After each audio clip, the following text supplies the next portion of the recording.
Assalamualaikum warahmatullahi wabarakatuh. Alhamdulillah kita berkumpul bersama di Syahrul Ibadah, Syahrul Jihad, dan Syahrul Amanah. Ya, Syahrul Ibadah bulan ibadah, Syahrul Jihad bulan perjuangan, Syahrul Amanah adalah bulan kejujuran. Jadi konteks sekarang dibahas soal ijazah palsu ini menyangkut tentang sikap amanah seorang pemimpin, jujur atau tidak. Itu berkaitan dengan yang dipertanyakan oleh publik soal ijazahnya. Itu saya kira sangat relevan. Maka atas dasar itu 3 hal yang bisa kita atau saya sampaikan. Yang pertama menyambung soal Pak Oto ini, ya saya kira Pak Oto ini terlampau dangkal dalam melihat tentang prinsip-prinsip hukum, termasuk dalam proses-proses peradilan. Tadi Prof. Egy sudah sampaikan kalau di pidana itu beban pembuktian memang ada pada polisi, jaksa, gitu. Kamu diuji oleh hakim dengan berbagai alat-alat bukti yang ada, gitu. Tapi di perdata itu bukan murni beban pembuktiannya pada penggugat, gitu. Dua-duanya ada azas pembuktian berimbang. Kenapa? Nggak bisa misalnya penggugat saja mengajukan bukti selesai aja. Enggak, hakim akan minta tergugat, mana bukti tergugat. Maka nanti ada bukti yang diberi tanda P1, P2, P3, itu kan bukti-bukti dari penggugat. Terus ada bukti T1, tuh kan berimbang, T1, T2, T3 dan seterusnya. Nanti baru ada kesimpulan. Setelah itu hakim baru memutuskan, diuji bukti masing-masing pihak di dalam sidang. Jadi bukan seolah-olah Pak Prof. Egy sampaikan bukti, silahkan membuktikan bahwa ijazahnya ini mendalilkan begitu. Enggak bisa dua-duanya, gitu, bersama-sama dikeluarkan buktinya. Itu perdata, gitu ya. Jadi sudah dibuktikan di pidana. Hanya masalahnya ternyata rekayasa peradilan di Pengadilan Jakarta Pusat tidak membuka peluang untuk itu. Itu belum sampai ke pokok perkara sudah ditutup. Itu NO tidak berwenang. Padahal kita sudah siap dengan bukti-bukti. Baik penggugat prinsipal maupun kuasa hukum sudah siap dengan bukti-bukti untuk merontokkan, gitu kan, dalil tentang aslinya ijazah Jokowi, punyanya ijazah Jokowi melalui jalur perdata. Ada putusan gitu kan, begitu sebetulnya kita sudah siap, gitu. Sementara kita punya buktinya putusan Pengadilan Negeri Solo bahwa hoaxnya Bambang Tri tidak terbukti, gitu. Berarti benar tuduhan Bambang Tri bahwa ijazahnya Jokowi palsu.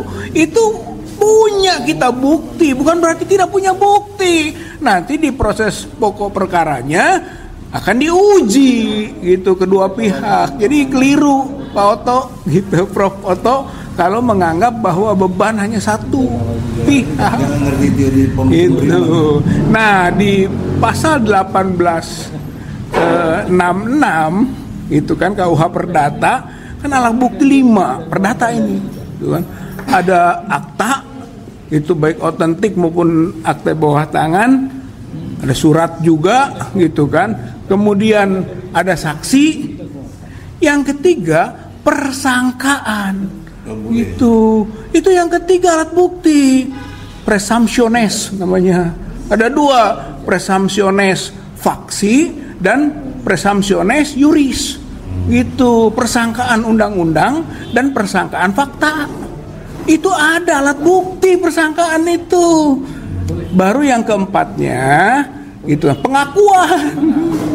Yang kelima sumpah. Tuh, perdata 1866 KUH Perdata. Untuk persangkaan ada di 173 HIR.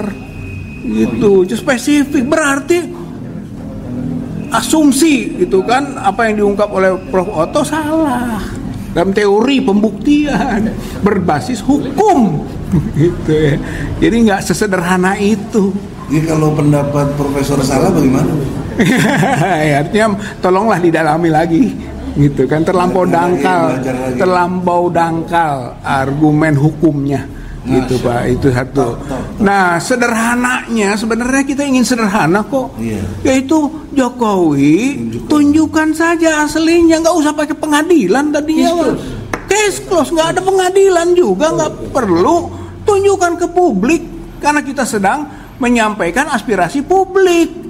Udah nggak perlu, kita juga nggak apa-apa, tunjukkan saya ke publik, ini loh ijazah asli saya, nggak bener yang beredar fotokopian itu, atau ijazahnya sama dengan yang beredar. Silahkanlah kemukakan, selesai. Sederhana tapi dibuat rumit. Memang presiden ini bikin susah rakyat gitu. Presiden Jokowi ini bikin susah rakyat. Jadi bukan presiden memikirkan rakyat, rakyat terpaksa memikirkan presidennya gitu, termasuk ijazahnya. Nah, itu yang pertama gitu ya. Nah, yang kedua soal tadi ya, jadi ada temuan baru ya, ini juga mungkin blessing in disguise ya. Awalnya itu kita ribut soal fotokopian ijazah Jokowi UGM itu hanya fotonya saja yang kita masalahkan. Itu kan ini foto saja. Ini foto Mulyono. Hari Mulyono, bukan foto Jokowi.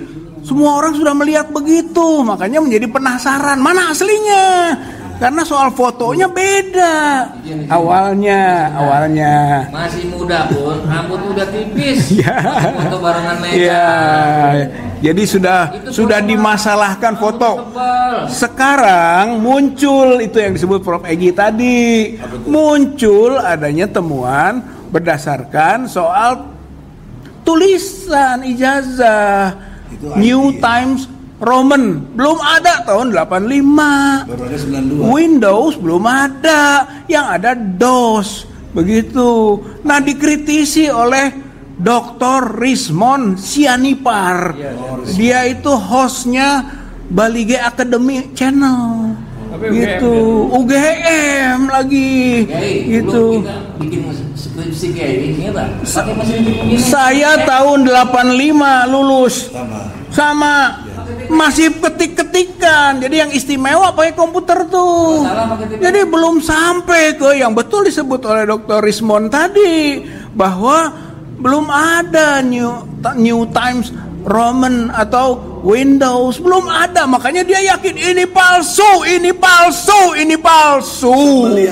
Begitu, 9% palsu. Makanya sekarang langkahnya bagi TPUA ini jadi sudah Windows itu bukan DOS ya? Bukan, DOS itu Disk Operating System. Ya. Itu yang DOS itu yang sebenarnya harusnya kalau mau, tapi belum Windows. Gitu, Windows. Tapi yang ada di fotokopi yang beredar itu Windows. Itu. Jadi ini sudah menjadi keyakinan tadi. 7 tahun sebelumnya sudah tahu Windows. Jadi ada pembuatan berikut. Skripsinya juga sama. Gitu yang kita sebut tadi, skripsi kita masih mesin ketik tuh. Saya dulu kan fakultas perkayuan, mana ada fakultas. Ya begitulah. Jadi masalahnya sekarang ada dua hal besar begitu, Prof. Gitu ya. Yang satu adalah soal foto, yang kedua soal tulisan ijazah dari komputer itu. Itu kan. Bagaimana pertanyaan? Nah sekarang ya kembali ke yang bersangkutan. Ketika nanti terbukti gitu kan, maka harus didegradasi gitu kan tentang kualifikasi intelektualitas dan kapasitas hukum Otto Hasibuan. Nah, maksud saya yang terakhirnya ini tentang TPUA kita. Artinya sekarang langkahnya apa? Langkah kita adalah final attack. Apa itu final attack? Itu adalah serangan terakhir. Final attack atau Ghazwatul Akhir atau Ghazwatul Khotimah. Itu penutup dari gerakan untuk membongkar palsu ini. Apa itu? Yaitu kita datang serang UGM. Oh. Kapan? Ya itu kita atur waktu. Maksudnya buat pertanyaan dengan lampiran fotokopi dan ini berbagai pendapat-pendapat, pandangan termasuk dari Dr. Rismon Sianipar tadi sebagai bahan kita tanyakan ke UGM langsung. Betul. Gitu kan. Apakah ini benar asli ada atau enggak? Begitu satu poin. Yang kedua, kalau misalnya UGM sudah terpengaruh oleh pola lamanya mendiamkan atau membuat kabur, tidak menjawab, kita akan gugat ke Komisi Informasi KIP atas dasar Undang-Undang Keterbukaan Informasi Publik. Di situ akan dipaksa nanti bahwa UGM harus menunjukkan, tidak bisa tidak, gitu, karena ada fakta, ada bukti nih kasus di ITB soal Sirekap. KPU dengan ITB ada kerjasama, ditutup itu. Tapi kemudian Kapak ITB menggugat sampai ke Komisi Informasi di pusat, lalu dimenangkan. ITB harus membuka.